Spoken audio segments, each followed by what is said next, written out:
दोस्तों, आजकल देश का माहौल ऐसा बना दिया गया है कि हर चीज को, हर टॉपिक को किसी न किसी जिहाद से जोड़ दिया जा रहा है।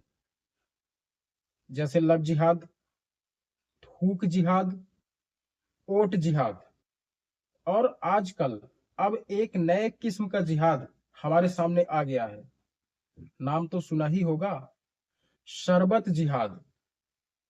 शरबत जिहाद आ गया है।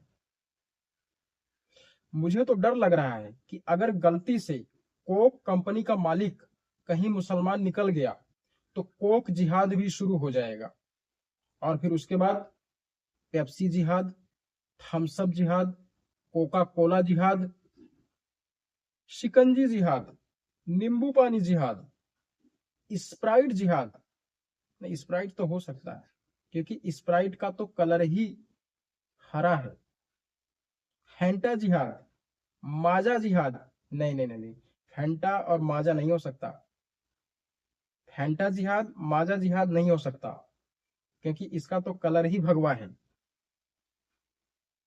देखो, चाइना वाले सोच रहे हैं कि अगला वायरस कौन सा बनाया जाए ताकि पूरी दुनिया की इकोनॉमी की बैंड बज जाए और हम और ग्रो कर सकें। रशिया सोच रहा है कि ऐसा अब कौन सा मारक हथियार बनाया जाए जिसे दूसरे मुल्कों को बेचकर पैसा कमाया जा सके। अमेरिका सोच रहा है कि अब कौन सा ऐसा टैरिफ लगाया जाए जिससे देश का खजाना भरा जा सके।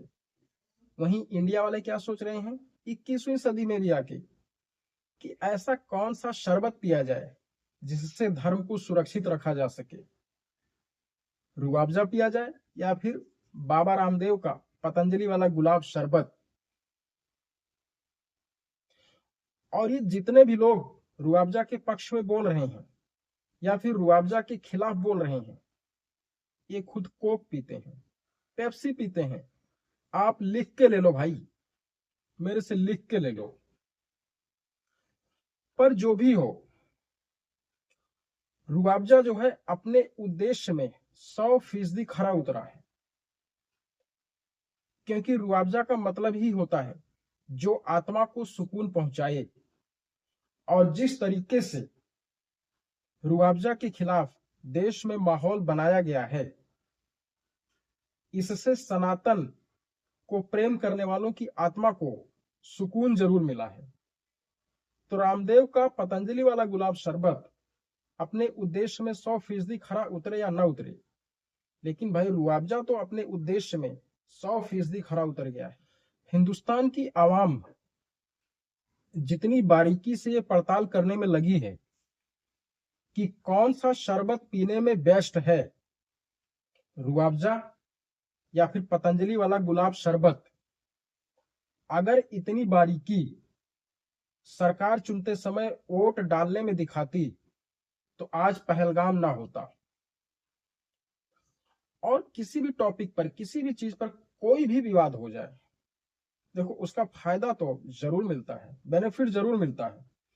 जैसे आज से पहले किसी को नहीं पता था कि रुआवजा में कितने % शुगर होता है, लेकिन जब विवाद हुआ, बवाल मचा, तो सबको पता चल गया कि रुआवजा में 87% शुगर होता है।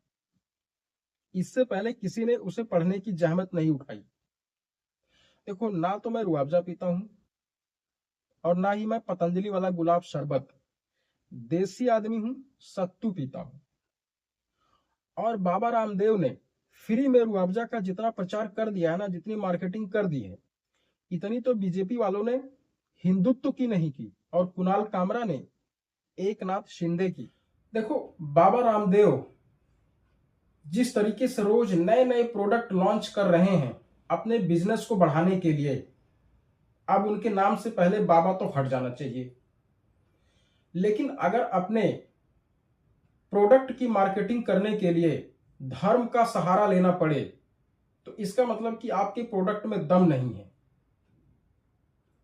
और जिस तरीके से इन्होंने रुआवजा के खिलाफ देश में माहौल बना दिया है, इनका नाम होना चाहिए कांडदेव। और बाबा रामदेव ने अपने वीडियो में क्या कहा था कि अगर आप पतंजलि का गुलाब शरबत पियोगे तो उससे पतंजलि बनेगी, गुरुकुल बनेगी और आचार्य कुलम बनेगा। तो बाबा आपके बाकी प्रोडक्ट नहीं बिक रहे हैं क्या? और इन्होंने कहा था कि अगर आप रूअफ़ज़ा पियोगे तो उससे आतंकवादी बनेंगे, मदरसे बनेंगे, मस्जिद बनेगी। तो बाबा आपका भी शरबत पीने से ना तो गुरुकुल बनेगा, ना पतंजलि बनेगी, ना आचार्य कुलम बनेगा, उससे बीजेपी बनेगी। अच्छा, रामदेव की इस बयान से एक बात तो साबित हो गई कि योग करने से घटिया सोच को नहीं बदला जा सकता। और जो लोग कहते थे कि बाबा बिजनेस नहीं कर सकता, भाई बाबा ही बिजनेस कर सकता है। मैं धीरेन्द्र शास्त्री और अनिरुद्धाचार्य की बात नहीं कर रहा हूं, मैं रामदेव की ही बात कर रहा हूं, क्योंकि रामदेव ही कहते हैं करने से होगा। और रामदेव के प्रचार का नतीजा देखिए। कल मेरा एक पड़ोसी दुकान से रूअफ़ज़ा खरीदने गया तो वो कह रहा था कि आउट ऑफ स्टॉक निकला।